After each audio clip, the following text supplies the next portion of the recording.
he has already filed. How long normally does it take? And then, what happens after that? Sabi mo, he becomes a refugee. So, does he already surrender his citizenship as a Filipino? Hindi na siya makakabalik ba dito sa Pilipinas hanggat maganda na po yung klima politically, if ever? Siya ba'y makakapagtrabaho dyan? Yung pamilya ho ba niya? Masasama niya dyan po sa Netherlands? Paano yan? Or the different members of the family, like the wife and the children, will have to apply also separately?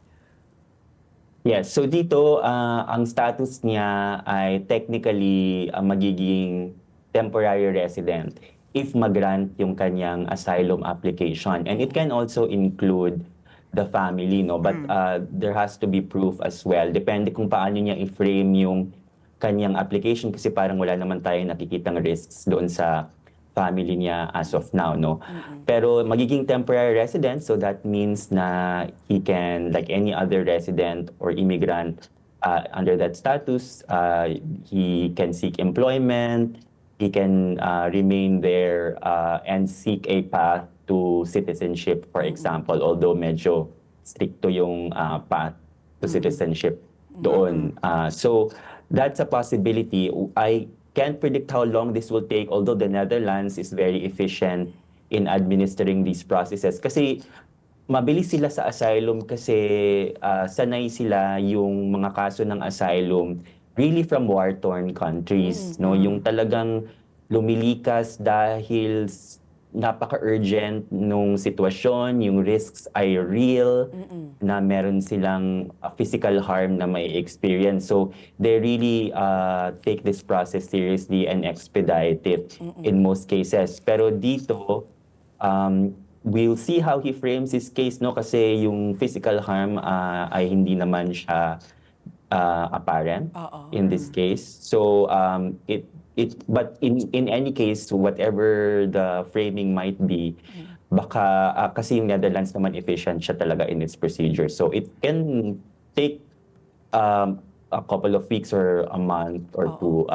to process. Mabilis rin. Parang parang hindi. Kanina naulinigan ko sa balita, mukhang magtatagal kasi dagsa daw yung dami ng asylum seekers from Gaza, yung mga Palestino, yung mga Ukrainians, ang dami daw, Prof. So anyway, having said that, so ngayon kasi, wala pa siyang court-issued na warrant of arrest. So far, galing pa lang sa Quadcom, yung para sa contempt niya.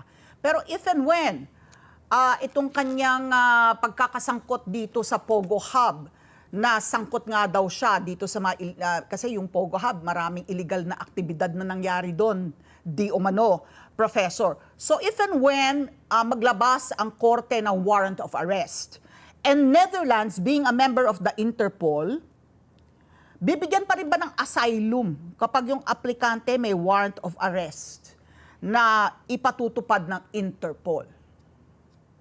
Sa aking palagay ay hindi pa rin enough yung warrant of arrest. No, it is part of the regular criminal procedure.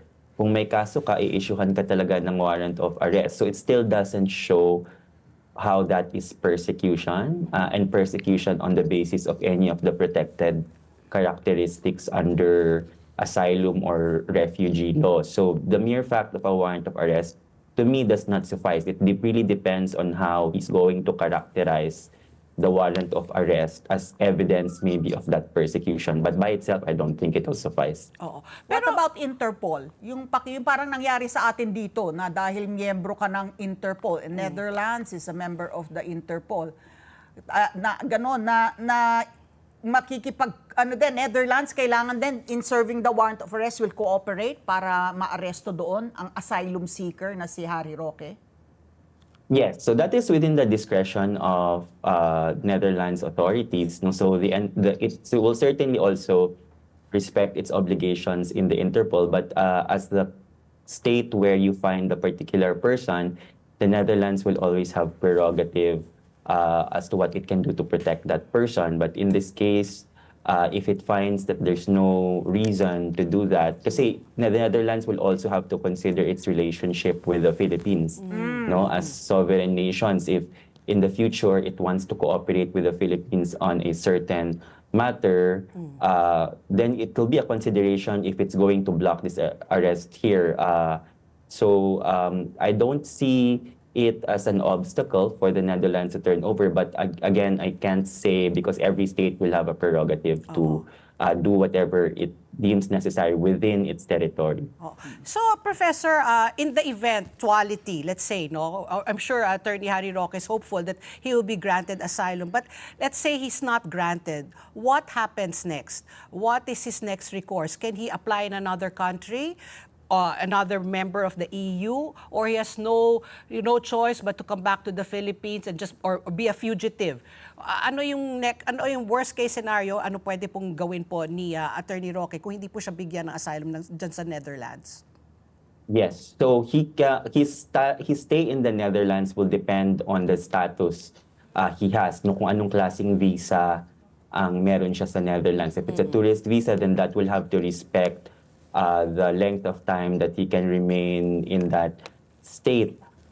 He can apply to other states. I don't see it as a hopeful case if he applies in another EU state because they share information. And like the Netherlands, another EU state will consider if the other EU state had previously denied an asylum application kasi more or less pareho naman sila ng standards kung paano evaluate yung application. So that's certainly a consideration. So best bet would be he would apply to another non-EU country who might look at his application in a different light. But I find that less hopeful in Europe in general. Okay. So ito, medyo farther down the line na, Professor, yung tanong ko. Pag kunwari, from being granted yung residency, tapos naging citizenship siya, pag ganyan, you renounce your Philippine citizenship unless kumuha ka ng dual citizenship, hindi ba? At Filipino citizen lamang ang maaring mag-ari ng mga propriedad dito sa atin, lalo na yung mga lupain. Ano mangyayari sa mga propriedad ni Atty. Harry Roque? This is talagang far, far down the line, Professor. That's right. I think medyo uncertain yung status. I think he will still keep those properties because he owned them as a Filipino citizen, no? And yung prohibition naman ay relates to real property, in particular land. Yun talaga yung hindi pwedeng hawakan ng non-Filipino citizen. So he will have to think about that risk. I suppose also that if those lands had been acquired during his marriage, then they might be absolute community property. So meron pa ring Filipino owner yung lands. So, asawa niya, yung Professor, misis I'm just curious, no? How does one present his case before the Netherlands for them to determine if you are, if they will accept you to become to seek asylum there, no? Is everything just online, or is there a hearing? And then is there also parang you have to prove your defense, and then will they get other people who might object to your seeking asylum? How does the process go? So there is an application at a particular office, I think they call it IND, in the Netherlands, and that application will also include a registration as an asylum seeker. So typically, there will be like a period where the person is allowed to recover. Kasi nga, yung usual case ng asylum is they flee from conflict or war-torn. Yes. So there's a resting period. But in this case, hindi mag-a-apply yun. So he will have to prepare for a series of interviews. Think at least 2 interviews where he will justify his application. And then you're right that they can seek other evidence. But that's his burden kasi he will have to present evidence including possible witness statements about his alleged persecution in the Philippines, and then they will make a decision that if the outcome is not favorable to him, he can appeal it to the courts and he can stay in the Netherlands while the appeal is ongoing. I'll just follow that up with another question. Would you know lang, Professor Michael, if let's say after every 100 cases that the Netherlands hears about people seeking asylum, how many % are granted and how many % are denied?